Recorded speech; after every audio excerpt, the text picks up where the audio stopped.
26/11 ಮುಂಬೈ ದಾಳಿಯ master mind Tahawwur Rana Mumbai crime ಬ್ರಾಂಚ್ಗೆ ಕೆಲವು ಸ್ಫೋಟಕ ಮಾಹಿತಿಯನ್ನು ಬಹಿರಂಗಪಡಿಸಿದ್ದಾನೆ. ತಾನು ಪಾಕ್ ಸೇನೆಯ ನಂಬಿಕಸ್ಥ ಏಜೆಂಟ್ ಮತ್ತು 2008ರ ದಾಳಿಯ ಸಮಯದಲ್ಲಿ ಮುಂಬೈನಲ್ಲಿದ್ದೆ ಎಂದು ಒಪ್ಪಿಕೊಂಡಿದ್ದಾನೆ. 26/11 ಮುಂಬೈ ಭಯೋತ್ಪಾದನಾ ದಾಳಿಯ ಹಿಂದಿನ ಪ್ರಮುಖ ಸಂಚುಕಾರರಲ್ಲಿ ಒಬ್ಬನಾದ ತಹವ್ವೂರ್ ಹುಸೇನ್ ರಾಣಾ ದಾಳಿ ವೇಳೆ ವಾಣಿಜ್ಯ ನಗರದಲ್ಲಿದ್ದು ಪಾಕ್ ಸೇನೆಯ ನಂಬಿಕಸ್ಥ ಏಜೆಂಟ್ ಆಗಿ ಕಾರ್ಯನಿರ್ವಹಿಸುವುದಾಗಿ ಮುಂಬೈ ಕ್ರೈಮ್ ಬ್ರಾಂಚ್ ಮುಂದೆ ಒಪ್ಪಿಕೊಂಡಿರುವುದಾಗಿ ತಿಳಿದುಬಂದಿದೆ. ಈ ಮಾಹಿತಿಯಿಂದ 170ಕ್ಕೂ ಹೆಚ್ಚು ಜನರನ್ನು ಕೊಂದ ಮತ್ತು 300ಕ್ಕೂ ಹೆಚ್ಚು ಜನರನ್ನು ಗಾಯಗೊಳಿಸಿದ ಮಾರಣಾಂತಿಕ 2008ರ ಮುಂಬೈ ದಾಳಿಯ ಯೋಜನೆ ಮತ್ತು ಅದರಲ್ಲಿ ಪಾಕಿಸ್ತಾನದ ಕೈವಾಡವನ್ನು ಮತ್ತಷ್ಟು ದೃಢಪಡಿಸುತ್ತದೆ.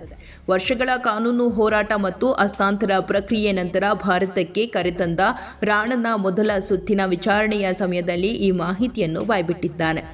26/11 ಮುಂಬೈ ದಾಳಿಗೆ ಸಂಬಂಧಿಸಿದಂತೆ ಸಾಕಷ್ಟು ಸಾಕ್ಷ್ಯಾಧಾರಗಳೊಂದಿಗೆ ರಾಣಾನನ್ನು ವಿಚಾರಣೆ ನಡೆಸಲಾಗಿದೆ ಎಂದು ಎನ್ಐಎ ಈ ಹಿಂದೆ ನ್ಯಾಯಾಲಯಕ್ಕೆ ತಿಳಿಸಿತ್ತು.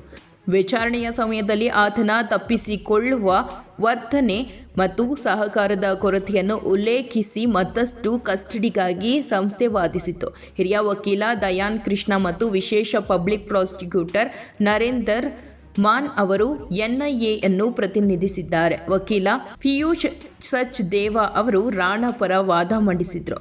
ಏಪ್ರಿಲ್ 4ರಂದು ಹಸ್ತಾಂತರದ ವಿರುದ್ಧ ರಾಣಾ ಸಲ್ಲಿಸಿದ ಅಂತಿಮ ಮೇಲ್ಮನವಿಯನ್ನು ಯುಎಸ್ ಸುಪ್ರೀಂ ಕೋರ್ಟ್ ವಜಾಗೊಳಿಸಿದ ಕೆಲವೇ ದಿನಗಳಲ್ಲಿ ಏಪ್ರಿಲ್ 10ರಂದು ಆತನನ್ನು ಯುನೈಟೆಡ್ ಸ್ಟೇಟ್ಸ್ನಿಂದ ಭಾರತಕ್ಕೆ ಹಸ್ತಾಂತರಿಸಲಾಯಿತು.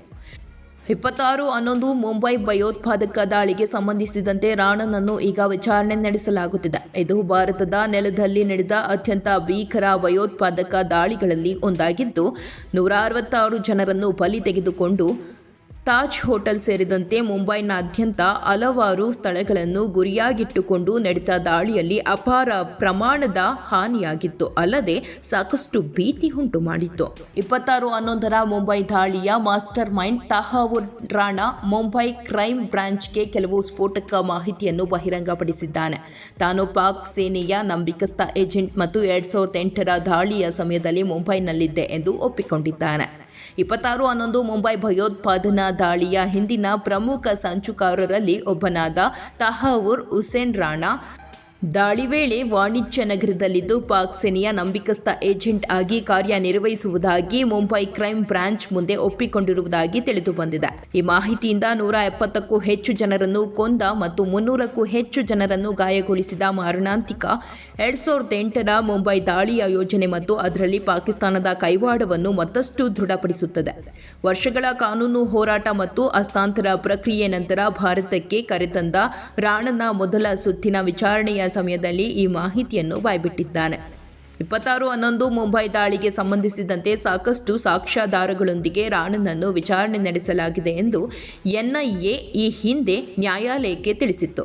ವಿಚಾರಣೆಯ ಸಮಯದಲ್ಲಿ ಆತನ ತಪ್ಪಿಸಿಕೊಳ್ಳುವ ವರ್ತನೆ ಮತ್ತು ಸಹಕಾರದ ಕೊರತೆಯನ್ನು ಉಲ್ಲೇಖಿಸಿ ಮತ್ತಷ್ಟು ಕಸ್ಟಡಿಗಾಗಿ ಸಂಸ್ಥೆ ವಾದಿಸಿತು.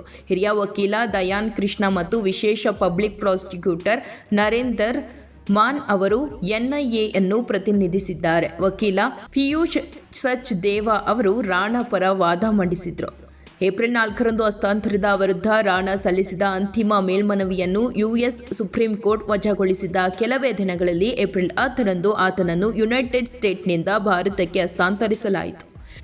26/11 ಮುಂಬೈ ಭಯೋತ್ಪಾದಕ ದಾಳಿಗೆ ಸಂಬಂಧಿಸಿದಂತೆ ರಾಣಾನನ್ನು ಈಗ ವಿಚಾರಣೆ ನಡೆಸಲಾಗುತ್ತಿದೆ. ಇದು ಭಾರತದ ನೆಲದಲ್ಲಿ ನಡೆದ ಅತ್ಯಂತ ಭೀಕರ ಭಯೋತ್ಪಾದಕ ದಾಳಿಗಳಲ್ಲಿ ಒಂದಾಗಿದ್ದು 166 ಜನರನ್ನು ಬಲಿ ತೆಗೆದುಕೊಂಡು ತಾಜ್ ಹೋಟೆಲ್ ಸೇರಿದಂತೆ ಮುಂಬೈನಾದ್ಯಂತ ಹಲವಾರು ಸ್ಥಳಗಳನ್ನು ಗುರಿಯಾಗಿಟ್ಟುಕೊಂಡು ನಡೆದ ದಾಳಿಯಲ್ಲಿ ಅಪಾರ ಪ್ರಮಾಣದ ಹಾನಿಯಾಗಿತ್ತು, ಅಲ್ಲದೆ ಸಾಕಷ್ಟು ಭೀತಿ ಉಂಟು ಮಾಡಿತ್ತು.